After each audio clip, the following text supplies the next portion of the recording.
할렐루야. 네. 오늘도 하나님의 은혜를 사모하여 주의 전에 나오신 모든 성도님에게 주님의 은혜가 헐렁헐렁 넘치기를 주님의 이름으로 축원합니다. 말씀에 들어가기 전에 옆에 분들에게 이렇게 말씀해 보시기 바랍니다. 두려워하지 말고 믿으십시오.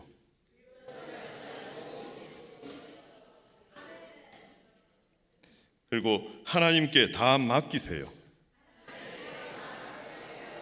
예, 다 맡기셔야 됩니다. 예, 우리가 믿음을 가지고 맡겨야지 내 스스로 할 수 있어 하면은 절대 시험만 들게 됩니다. 예,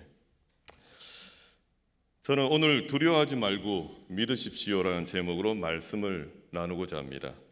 우리가 신앙생활을 하면서 가장 많이 우리를 머뭇거리게 하는 것이 또한 우리로 하여금 하나님의 뜻을 떠나 어둠 가운데 방황하게 하는 것이 염려와 두려움입니다. 그러면 우리로 하여금 두려움을 이겨내고 예수님의 역사를 경험하게 할 수 있는 것은 무엇일까요? 네, 금방 말씀드린 믿음입니다. 네. 믿음이란 어떤 절망적인 상황 속에서도 끝까지 예수님을 바라보고 그분을 신뢰하는 것입니다. 오늘 저는 야이로의 믿음과 더불어 12해를 혈류증으로 알아온 한 여인의 믿음을 통해 은혜를 나누고자 합니다.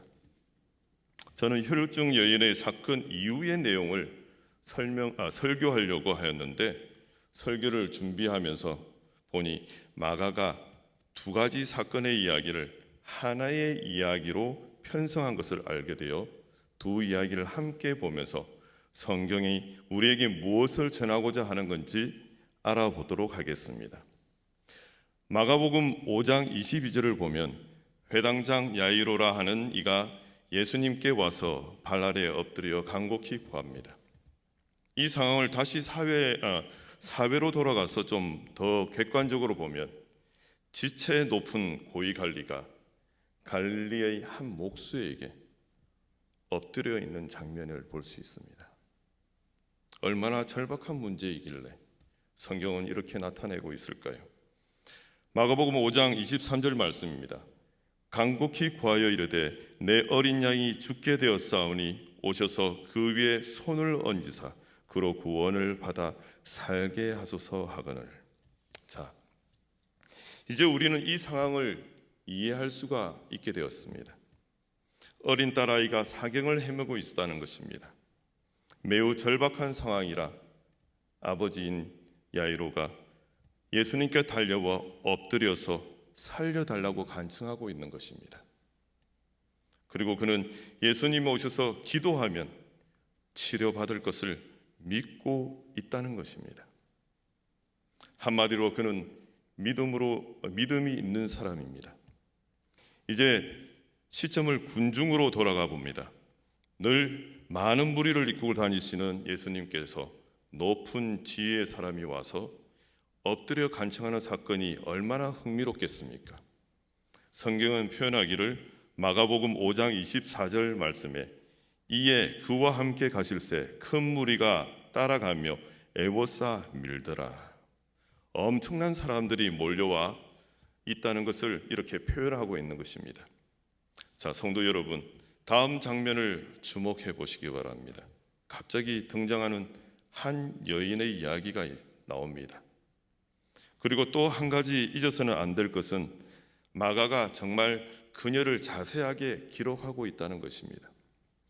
25절에서 26절 말씀 보시면 12해를 혈류증으로 알아온 한 여자가 있어 많은 의사에게 많은 괴로움을 받았고 가진 것도 다 허비하였으되 아무 효험이 없고 도리어 더 중하여졌던 차에 그녀 개인에 대해서 설명한 것입니다.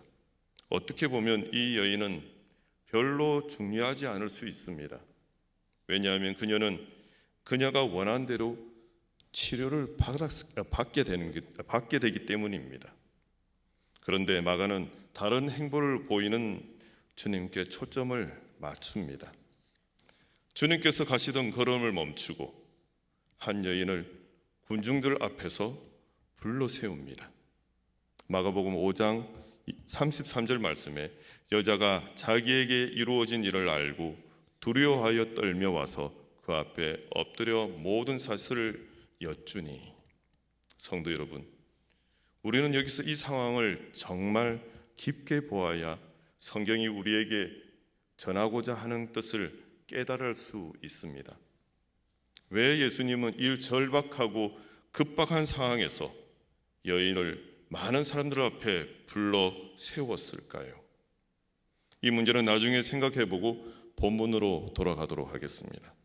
제자들과 무리들 입장에서 보면 지금 소녀가 사경을 헤매고 있는데 예수님이 너무 시간을 지체하는 것이 아닌가, 다소 이해하기 어려운 상황이었습니다.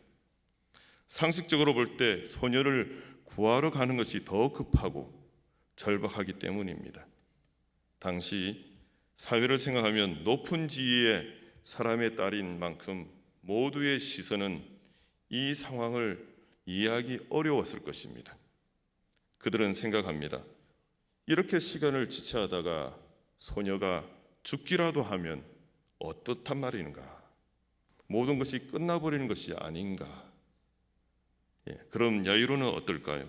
얼마나 속이 타 들어갈겠습니까?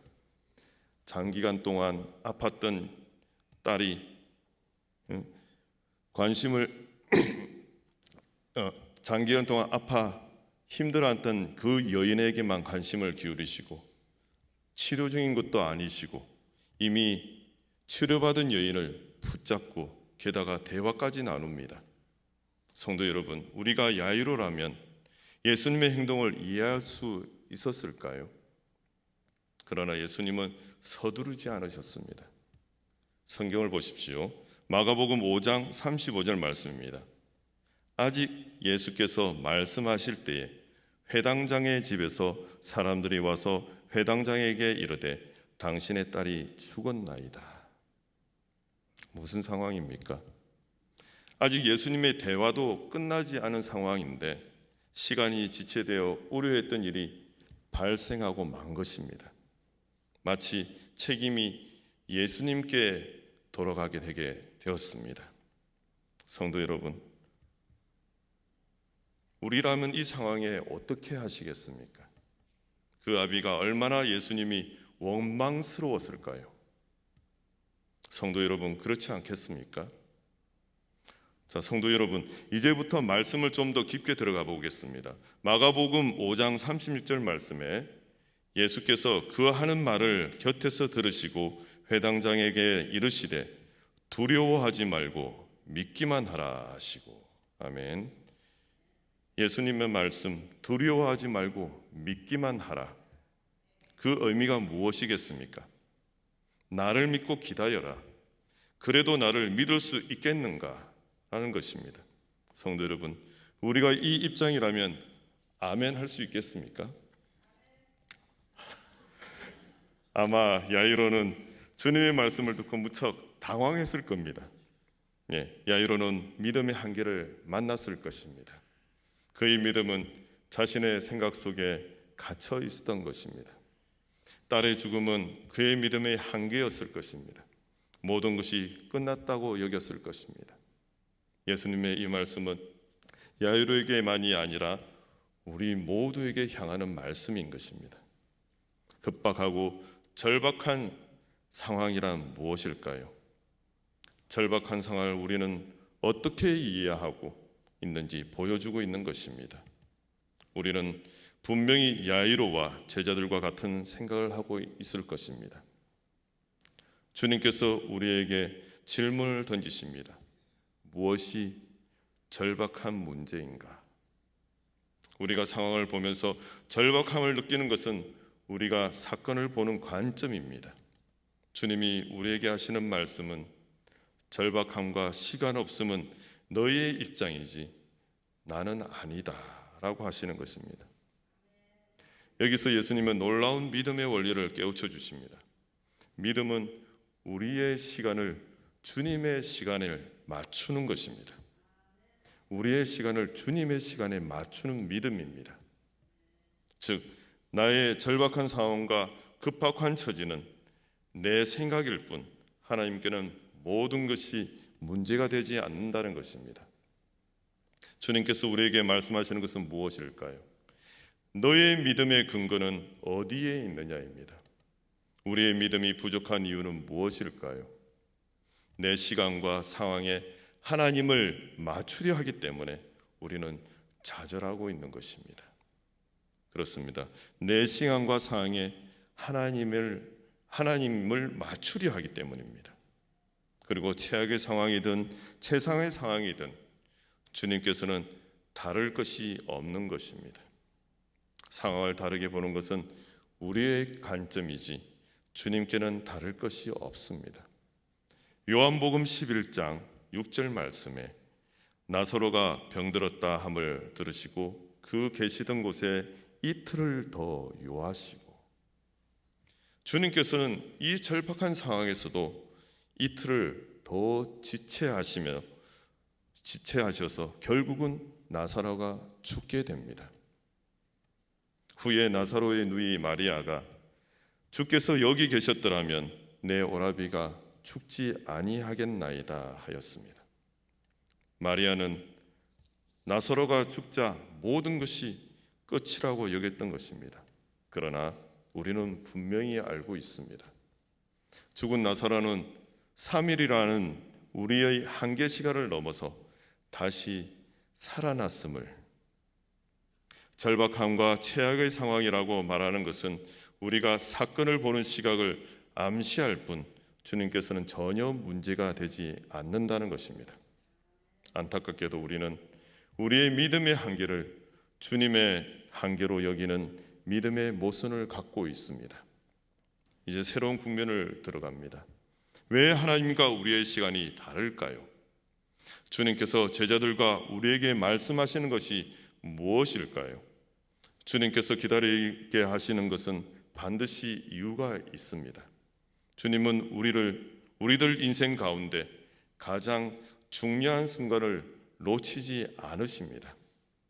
혈류증은 당시 이스라엘에서는 부정한 병으로 사람 곁으로 나올 수 없는 병이었습니다.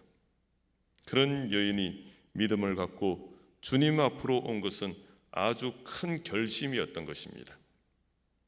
다행히 그녀 바람대로 치유되어 조용히 그녀는 자신의 인생으로 돌아가려고 할 때 주님이 그녀의 인생에 개입합니다. 주께서 그녀를 사람들과 예수님 앞에 불러 세우십니다. 그녀가 부정한 여인이 아님을 만천하에 알리기 위함입니다. 이제 그녀는 숨어 지낼 필요가 없습니다. 그리고 너를 치유한 이는 바로 하나님의 아들이다. 그러므로 너는 너의 인생을 기쁘게 살아라. 그것은 하나님이 너를 사랑하사 너의 삶을 열어주신 것이기 때문이다. 그리고 너는 바로 이 순간을 절대 잊지 마라. 왜? 너는 하나님께 사랑받은 자이기 때문이다 라고 말씀하시는 것입니다. 제자들과 무리들의 눈에는 지체하는 시간으로 보이지만 주님은 지금 한 생명을 고치시고 그녀의 인생을 살리고 계신 것이었습니다. 지금 그녀를 보내서는 안 되는 시간이었고 두려움 속에 떠는 그녀를 급히 세우시는 주님. 죽어가는 자는 살리면 되지만 지금 이 여인은 바로 여기서 살려야 하기 때문이었고 주님은 여인의 병만 치료한 것이 아니라 그의 인생까지도 치료하신 것입니다.